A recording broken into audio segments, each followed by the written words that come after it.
آپ سب صحافی حضرات کا، کیمرہ مین کا، جو ٹیکنیشینز ہیں ان کا، سب کا مجھے شکریہ ادا کرنا تھا. میں آپ سب کا مشکور ہوں کہ جو پروگرام 26 جنوری کو 26 دسمبر کو جو باغ جناح میں منعقد ہوا، اس میں آپ لوگ وہاں پہنچے تھے اور آپ نے اس کو کور کیا. اور آپ کے ذریعے سے جو لوگ اس پروگرام میں نہیں تھے ان تک بھی یہ بات پہنچی جو جلسے گاہ میں ہم نے وہاں کی یا مطالبات کیے. تو آپ کا اس میں ظاہر ہے کہ بہت اہم رول تھا. صحافی حضرات کا، ٹیکنیشینز کا، کیمرہ مین کا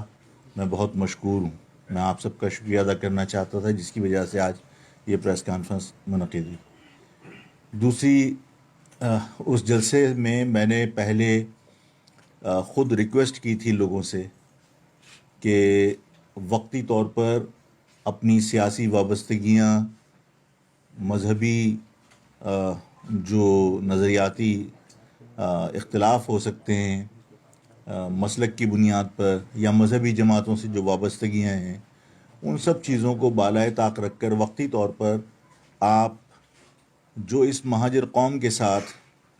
ناانصافیاں ہو رہی ہیں، ظلم و زیادتیاں ہو رہی ہیں، جس میں ظاہر لوکل گورنمنٹ کا جو نیا قانون وہ لے کر آئے وہ بھی ہے، جو یہاں جس طرح باہر سے لا کے لوگوں کو بھرتی کیا، کچھ جگہوں پر اندرون سندھ بھرتی کر کے یہاں ٹرانسفر کر دیا گیا، یہاں کے لوگوں کے حقوق غصب کیے گئے ایک طریقے سے، جس طرح یونیورسٹیوں میں کوٹے سسٹم کے ذریعے یہاں کے لوگوں کو داخلوں سے محروم رکھا گیا. وہ بہت ساری زیادتیاں تھیں. تو ہم نے کہا اس ظلم کے خلاف، اور پھر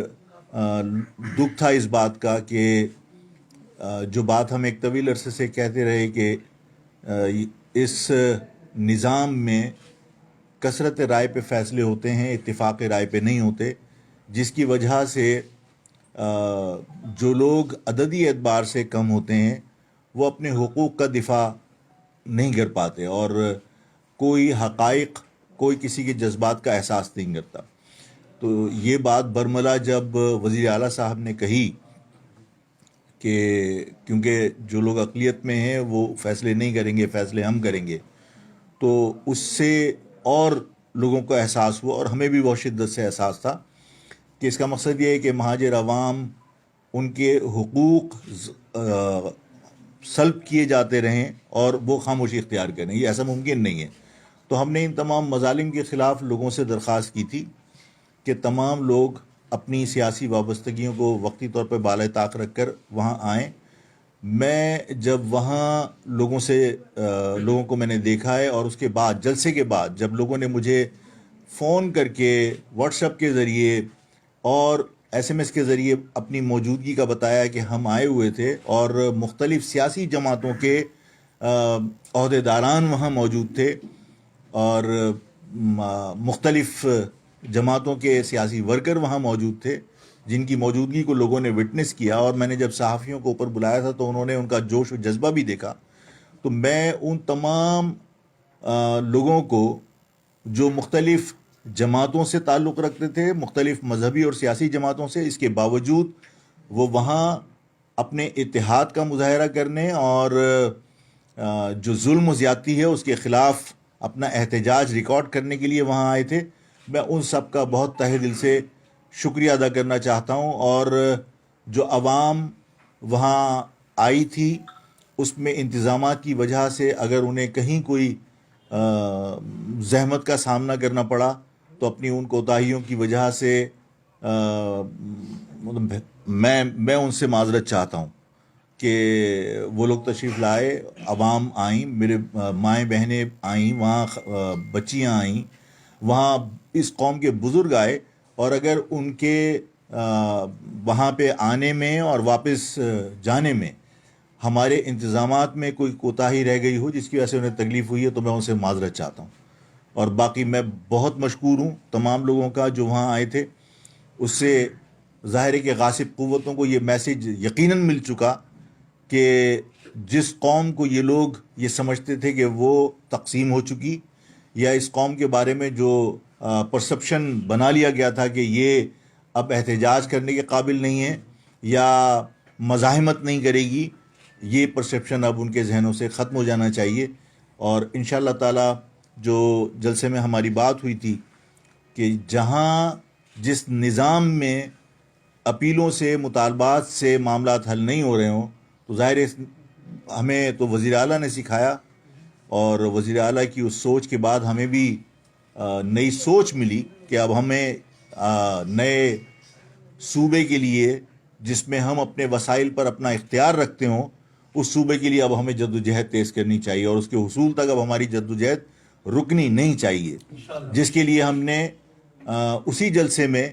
21 جنوری کا حیدرآباد کا جلسہ اناؤنس کیا تھا، اور انشاءاللہ تعالی 21 کے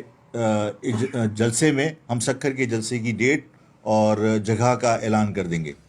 انشاءاللہ تعالی. سندھ کے شہری علاقوں کے بڑے شہروں میں ان اجتماعات کا مقصد صوبے کے لیے لوگوں کی رائے ہموار کرنا ہے، اور یہ جو وقت ملا ہے اس وقت میں ہم یہ بھی انتظار کریں گے کہ سندھ گورنمنٹ اور وفاق کی طرف سے ہمارے ساتھ ہونے والی زیادتیوں کا نوٹس لے کر اگر ان کے ازالے کے لیے کوئی کوشش کی جاتی ہے تو وہ پبلک کو اس کا علم ہوگا، اور اگر یہ سب کچھ نہیں ہوتا ہے تو ظاہر ہے ہم یہ طے کر چکے ہیں کہ 1 مارچ سے ہم دستخطی مہم کا آغاز کریں گے، اور انشاءاللہ تعالی 23 مارچ کو پورے سندھ کے اربن ایریاز کے اندر صوبے کے حق میں ہم ریفرنڈم کروائیں گے. آپ سب کا یہاں آمد کا شکریہ. اگر جلسے کے حوالے سے کوئی بات ذہن میں ہو، کوئی تشنیگی رہ گئی ہو تو وہ سوال اگر آپ کرنا چاہیں تو آپ کر لیجیے گا. آفاق صاحب یہ بتائیے گا کہ آپ مہاجر اتحاد کی بات کر رہے ہیں کہ آپ سے مصطفیٰ کمال پی ایچ ڈی سے یا فاروق ستار یا MQM سے کسی نے رابطہ کیا؟ اور دوسری بات یہ جو آپ مہاجر کا بیانیے کی بات کر رہے ہیں، یہ جو نئی نسل ہے جو 20 سال پہلے اب جوان ہو گئے، 20-22 سال کا نوجوان ہے، کہ وہ آپ کے اس بیانیے کی تائید کرے گا یا اکٹھا ہوگا جو صوبے کی بات آپ کر رہے ہیں؟ میرے خیال ہے جلسے میں نوجوانوں کی شرکت اس بات کی دلیل ہے کہ وہ مہاجر فلسفے اور مہاجر نظریے پر یقین رکھتے ہیں، اور وہ بھی اپنی شناخت کے ساتھ زندہ رہنا چاہتے ہیں. ایک بات تو یہ ہو گئی. دوسرا، آپ نے کسی کے رابطے کی بات کی تو میرے خیال ہے ہمیں ہتھیلی پہ سرسوں نہیں جمانی چاہیے، اور یہ بات ابھی پرسوں ہوئی ہے، اور یہ کوئی چھوٹے فیصلے نہیں ہیں، ان فیصلوں میں وقت لگتا ہے، ہمیں وقت دینا چاہیے. آفاق احمد صاحب، آپ نے سب کو ایک پلیٹ فارم پر جمع ہونے کی بات کی ہے، تو یہ جو بات کی آپ نے تو صرف یہ بیان کی حد تک تھی، یا کوئی اس پر عملی طور پر کام بھی کریں گے، لوگوں سے ملاقات کریں گے، یا دیگر جیسے آپ نے نام لیا تھا مصطفیٰ عامر خان ہو، خالد صدیقی ہو، فاروق ستار، دیگر ان کے پاس جائیں گے بھی عملی طور پہ اس پہ کام کریں گے؟ اگر ضرورت پڑی تو یہ بھی کر لیں گے، اس لیے کہ مجھے میری قوم کی خاطر کچھ بھی کرنا پڑے مجھے کوئی عار نہیں ہے. ٹھیک ہے. اچھا عمر بھائی یہ بتا دیجیے، جو ابھی آپ نے کہا ہے کہ ہم 1 مارچ سے دستخطی مہم شروع کریں گے، جی اس کی شروعات کراچی سے کریں گے آپ؟ ہاں، ہم پورے سندھ کے اربن ایریاز میں جو ہم ابھی جلسوں کے لیے جا رہے ہیں، اور اسی لیے جا رہے ہیں کہ اس میں بھی ہم دستخطی مہم کا اور تمام جو ہماری آگے کی حکمت عملی ہے وہ ہم عوام کے ساتھ شیئر کریں گے تاکہ وہ مینٹلی پریپیئر ہوں، اور ہم انشاءاللہ تعالیٰ 1 مارچ کو جب دستخطی مہم کا آغاز کریں گے تو پورے سندھ میں اربن ایریاز میں ایک ساتھ کریں گے انشاءاللہ تعالیٰ. ٹھیک. آپ سب کا بہت بہت شکریہ.